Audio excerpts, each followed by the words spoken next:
Do you ever feel like no matter what you do, people just don't get you? If you've got ADHD and you feel constantly misunderstood, this video is for you.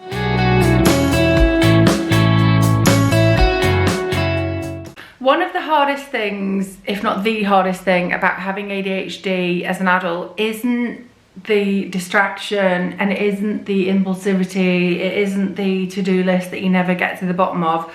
It's actually being misunderstood and the rejection that happens as a consequence of that.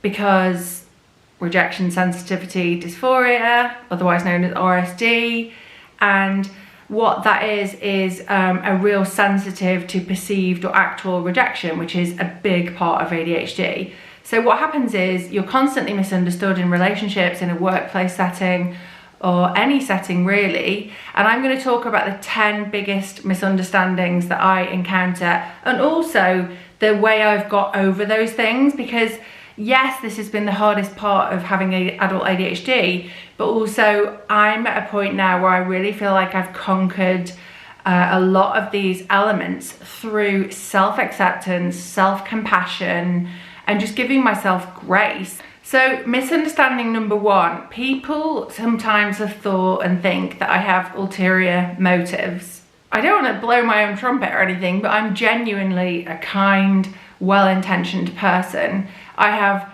zero capability of being Machiavellian, strategic, manipulative, anything like that. It's just not in me. And so what's happened in the past is I've had an idea for something as an entrepreneur, or in any capacity really. It's happened in many capacities, and I have boundless enthusiasm, and I get very excited about an idea, because one of my greatest strengths as someone with ADHD is just this non-stop kind of fountain of ideas. And that's a curse and a blessing, right? I'm like super creative, and I would have an idea, I would have boundless energy around it, and when I give that idea to someone, or I kind of like present that to them, and perhaps if there's an energy exchange on their part required, it can be perceived as a like, oh, she's trying to sell to me, or I can sense, because I'm really intuitive, that they perhaps have perceived it in some way that I'm trying to manipulate them, and people can have that kind of cynical stance towards me or be put off by me. And here's the solution to that. You know your own heart. This has taken me a long time to come to terms with, and to give myself grace and understand that it's my enthusiasm and my excitement that's being misunderstood in the communication process. So if you never get a chance to explain this to somebody, and by the way, you don't have to, so it's like owning your ideas, giving yourself grace that like, okay, so they misunderstood my enthusiasm and excitement for something different. You know your own heart. Stand firm in that. Put your hand on your heart. Just give yourself a little bit of love and kind of reparent yourself. It's like reparenting has been a huge tool in my toolkit, and it's like speaking to yourself as if you're a child. So like, what would you say to your actual child if they were going through that? It's like, my love, you had the best intentions, you know your own heart, it's all good. And if people haven't got the capacity, or your relationship isn't important enough to them to like come to you and communicate what the miscommunication was, because it's a forgivable miscommunication and misperception, then don't worry about it. What's that saying? I always get this wrong. This is an ADHD thing that I say sayings wrong all the time.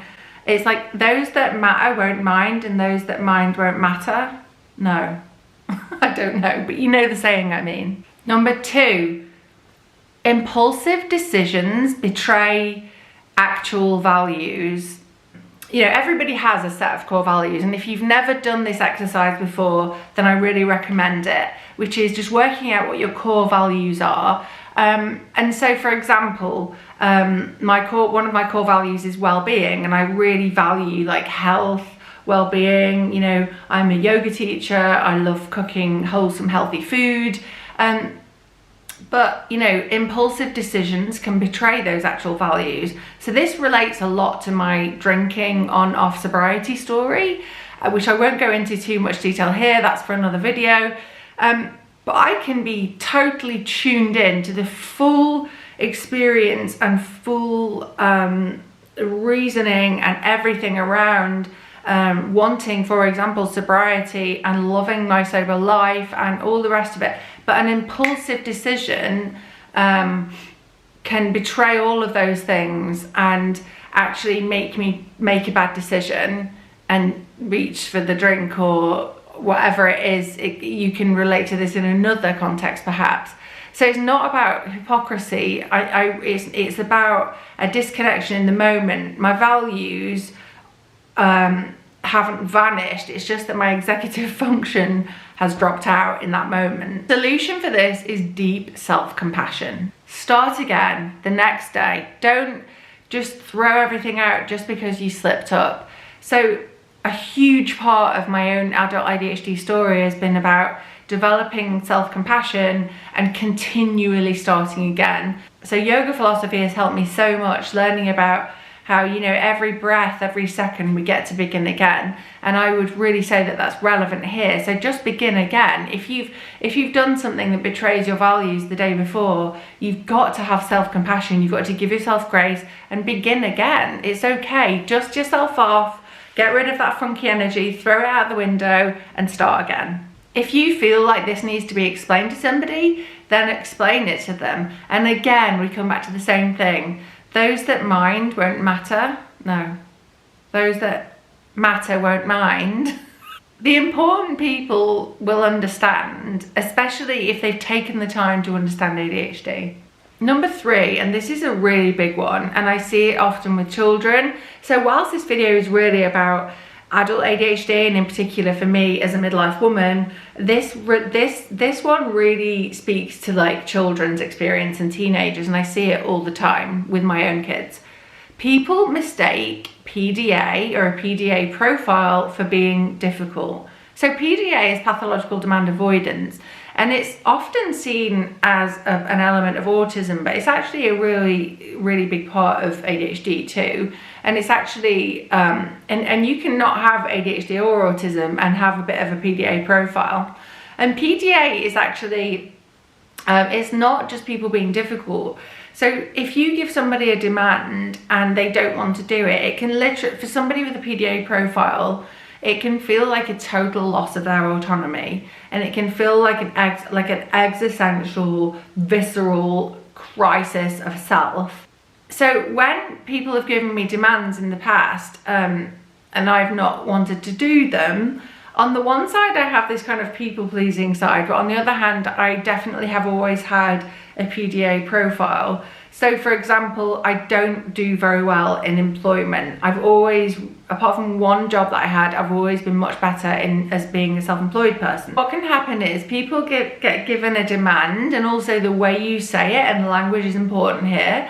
And adults with ADHD can seem kind of like they freeze or they get frustrated at kind of what looks like a simple request.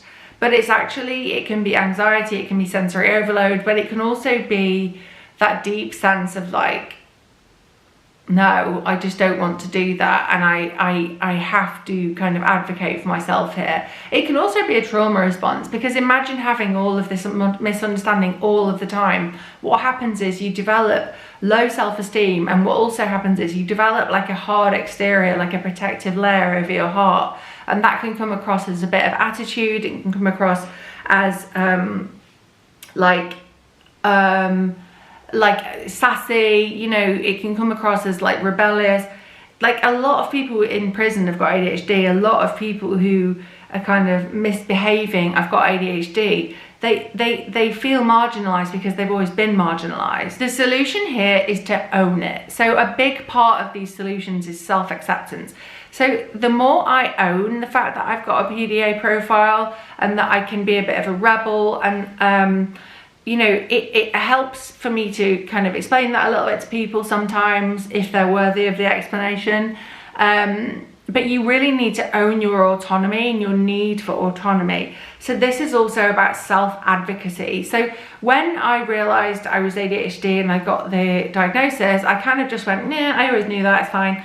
And then it's taken me years to get to the point where I'm actually advocating for myself. So it's all a process of unmasking. So you could honor your need for autonomy by being self-employed, for example. Be mindful of your need for autonomy and just be aware. Sometimes it could be actually that you're so used to being hyper independent, and it can be quite nice actually to just kind of relax that side of you a little bit and kind of reparent yourself and have a word to that part, have a word with that part of yourself, and kind of go, maybe we should try this a little bit. But I think sometimes when you're coming up with solutions, so ADHD people are really good problem solvers, and we like to just like problem solve and create solutions and come up with ideas, and it can seem, for example, really logical that like, oh, this job looks like it would fit you perfectly, tick tick tick tick tick, it's perfect problem solving for this, you know, it's perfect for you. But actually you're forgetting about key things like, oh, it means that you would have a loss of autonomy. So actually really honoring it and really putting it at the front of your values. Like my number one value is freedom,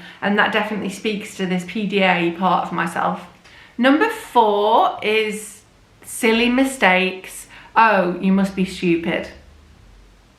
So I make a lot of silly mistakes when we go on holiday. So I'm like the travel agent in our family. When we go on holiday, I pick the place, I do all the stuff, I do all of the admin. I've got the app on my phone. I'm telling everyone what they can bring and what they can't bring. I'm, doing all of that stuff. And now what's happened after years and years and years and years of me being travel agent, and years and years and years and years and years of at least one major mistake becoming apparent either on the way to the airport or at the airport, I've now come to accept that there probably will be one thing I've overlooked. It doesn't mean I'm stupid, it doesn't mean I'm careless, it means I've got ADHD, and like I'm doing a lot. Like I've got a Ferrari brain that's kind of, in a Skoda chassis, if you like. And so I'm doing an awful lot. Like I do more in an hour or in a day than most people will do in 3 days. That's a superpower. But the dark side of that and the shadow of that is that, yeah, I will scan read an email. I will be like, yeah, I've seen it, I've read that email. Everyone else is like, yeah, I'm gonna actually read the email. It'll take me 5 minutes to read it. But I'm like, yeah, I've seen that, because my brain is working so fast, so I will make mistakes.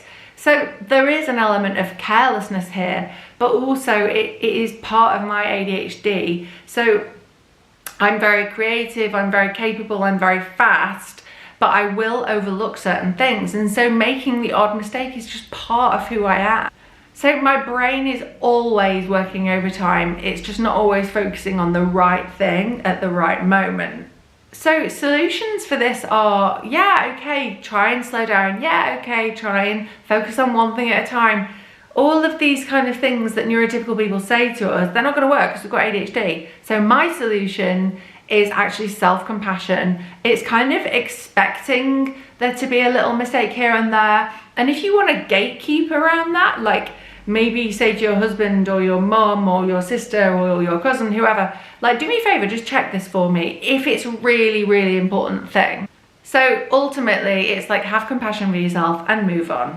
So number 5 in the ways that people misunderstand me is that people would never guess that I'm struggling. So I guess that means that I don't get any or much grace from people. So because I'm not visibly struggling, I would say a consummate kind of masker.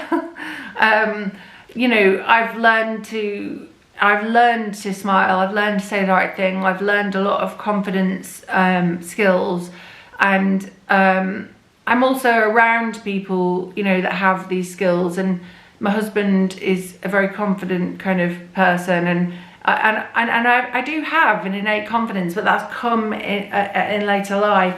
When I was younger, I really, really struggled with, I would sweat a lot, I would blush a lot. I had this insane level of anxiety and dysregulation when I was at school, so I truanted a lot. So as I've got older, I mask so well, you would never guess that I'm struggling.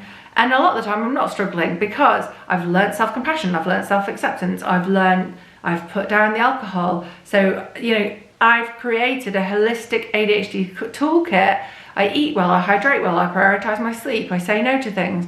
This has come at later life. I'm 46 soon. This has come in later life. For years, I was on the struggle bus, but I masked so well that nobody would know.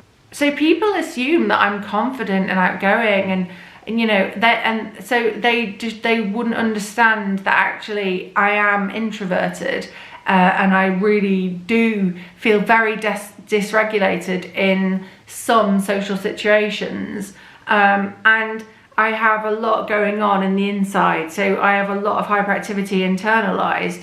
And so when for example, I might not go to an event, or I might turn down an invitation, or say I can't do that in the evening, I'm not going to that, because I've got very good at doing that, self-advocacy.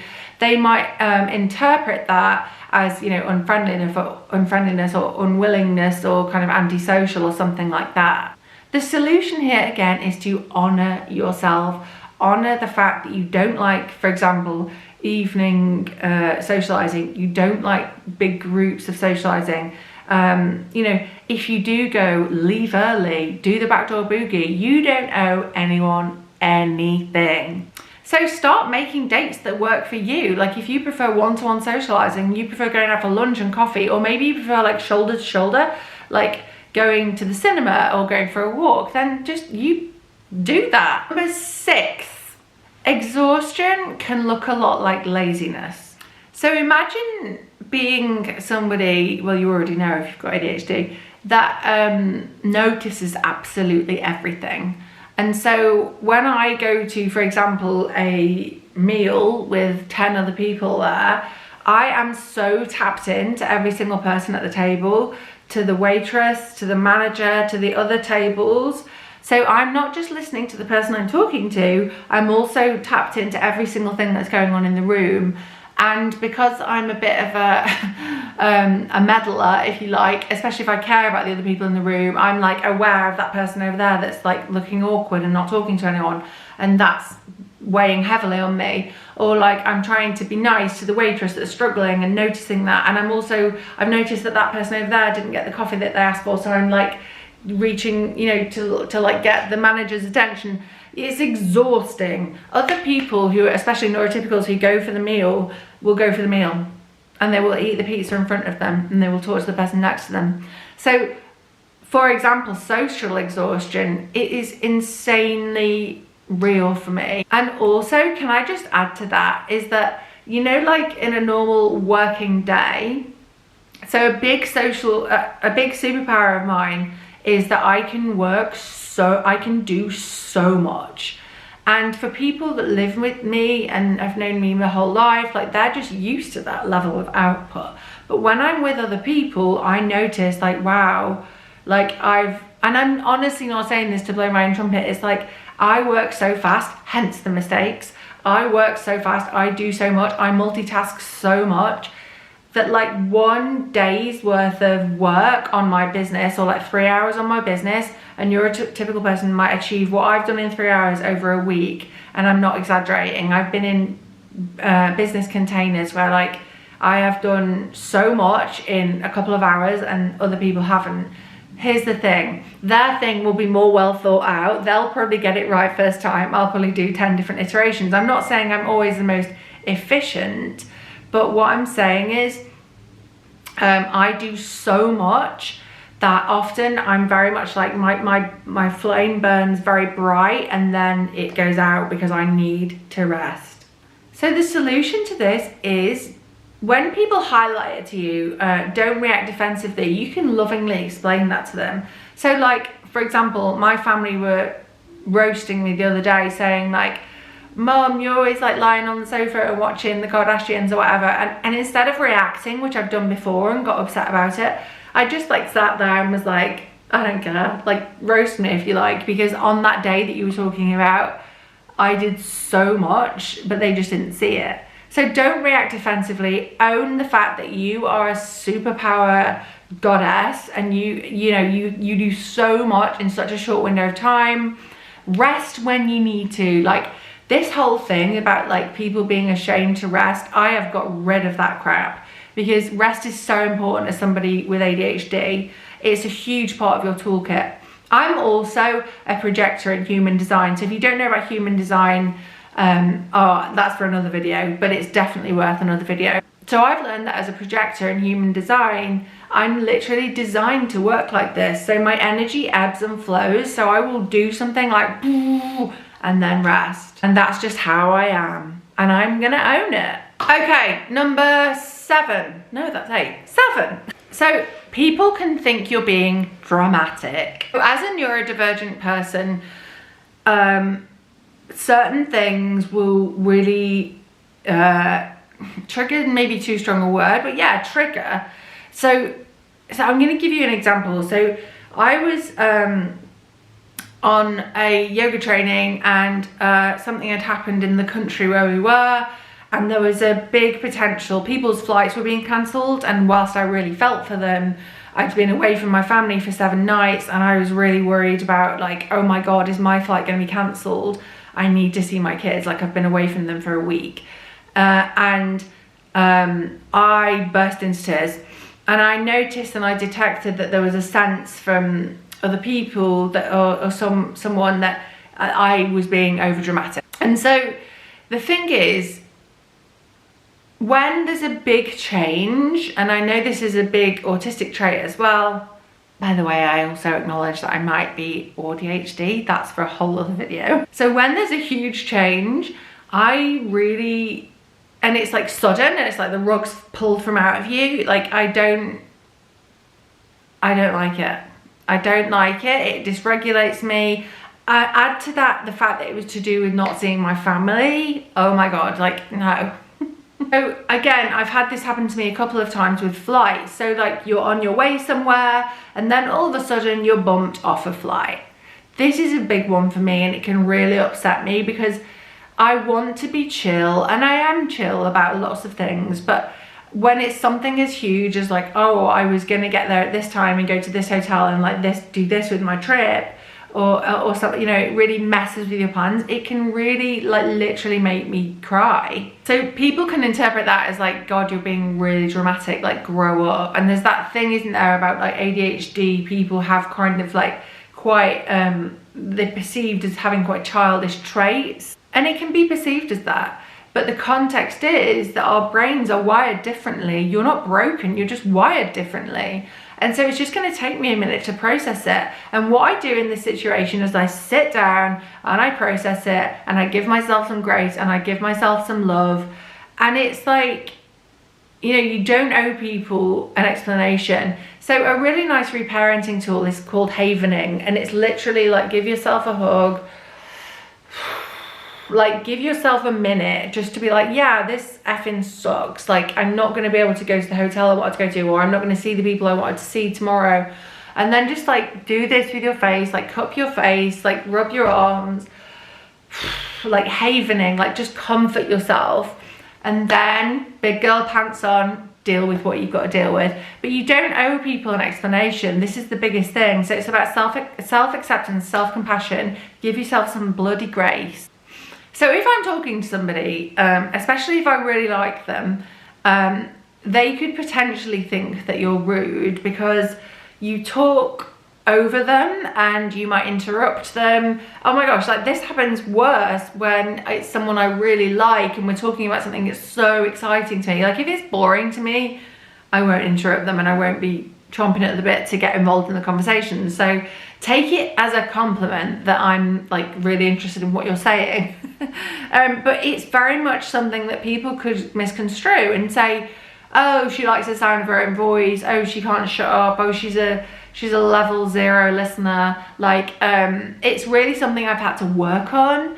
And trust me, people with ADHD, especially if they are self-aware, like, really are trying to work on these things, and we do try and not interrupt, and it is something that I'm really always aware of. And again, it goes back to the first one. It's like, I am so enthusiastic and I have so much to contribute, and I just want to share this knowledge with you that I've got. And I'm like, have you tried this? Have you tried this? I'm going to send you this. I'm going to send you this. I'm going to text you this thing. I'm going to do this. I'm going to do this.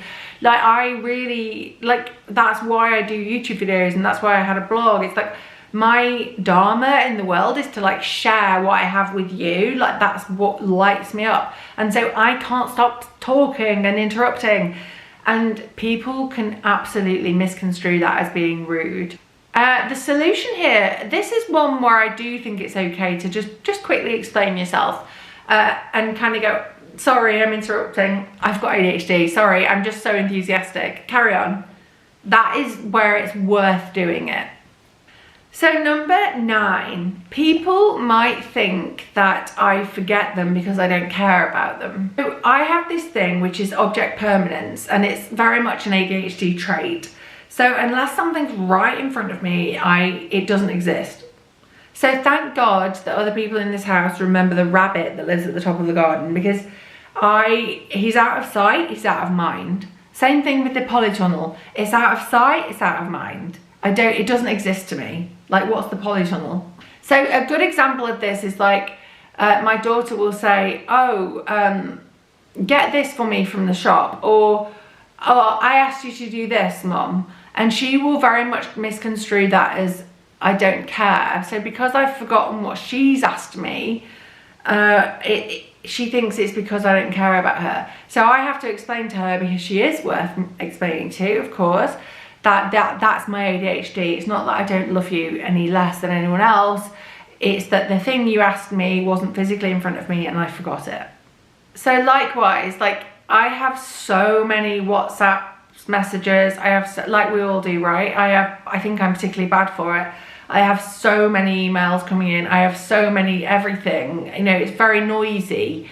I'm actually really thinking about a major declutter and even like coming off some social media and stuff like that.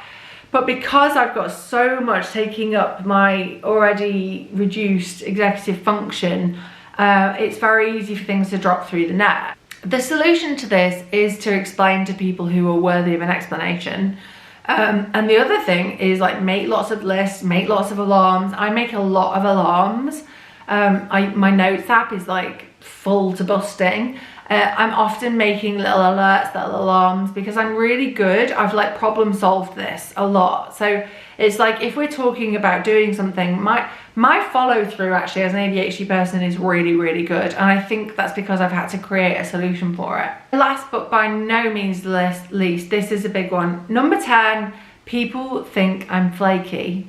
And let's be honest, I am flaky. So when my energy is high, so for example, in my menstrual cycle, like after I've menstruated and I'm in my fertile period, which is what I'm actually in now, which is when I tend to make content, I tend to make social arrangements, I tend to kind of be like, yeah, let's go out and do things.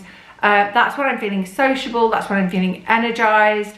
I will make plans. I will completely forget about the exhaustion, about the, about the realities of being somebody that's neurodivergent. So when the time comes to do the evening exercise class, or like something else that I just don't want to do, so like going out with a group of people to a pub in the evening, it's a no. But the thing is, when I made the plan, I was really up for it. Also, I can make a plan, and even if I'm like, yeah, actually that would be really nice to do it, on that day I might have just completely done so much that I'm completely burnt out. And like people that do things in the evening to me are like aliens, because I'm like, how have you got any energy in the evening? Like people who love me and know me have been like, oh, it's unusual that you're so tired. And I'm like, I've had to just accept that about myself. Like I'll do the blood test, get checked, all the rest of it, which you should do. But really it comes down to the fact that I do so much and I get really tired, and that's okay. So the solution for this is very similar to the other things. It's own it, it's try and be mindful of it.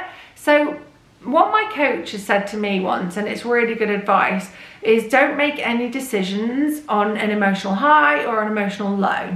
So a really good response to people if they invite you to things is, let me think about it, or can I come back to you? Sit with it a bit, really think about it, maybe make some notes about, remember, you don't like doing things in the evening. Maybe come back to them and say, could we do something in the day? Maybe say, can I come back to you the day before and see how I feel? Something like that. So that was my 10 top kind of misunderstandings about me. And why does this matter? Well, If you think about a lifetime of these misunderstandings, being told off at school, being rejected and dropped in relationships, you know, this has affected my relationships and friendships. It's affected me in the workplace. I've walked out of jobs. I've been fired by jobs. I've mainly walked out of jobs. And, you know, this has affected me. I have a very strong sense in my life of like, if you get me, you know, we are going to be fine. But a lot of people don't get me. And I've had to just be okay with that. And I think the outcome of this and the learning and the takeaway that I would love for you to have from this video is, you are awesome. You are just wired differently. Accept yourself, give yourself grace, have self-compassion, learn those reparenting skills. You absolutely rock, and anyone that knows you and loves you will take time to understand your ADHD. Maybe write them an email, maybe write them a letter, maybe show them this video. Let me know in the comments, are you someone with ADHD? Are you like me, a midlife woman with ADHD? Let me know which of these misunderstandings has happened to you over and over again, or perhaps there's one that I've missed. Please like and subscribe and hit the alarm bell if you haven't already. That will alert you to any other videos that I've got coming up. Thank you so much for watching. Don't forget to like and subscribe. Bye.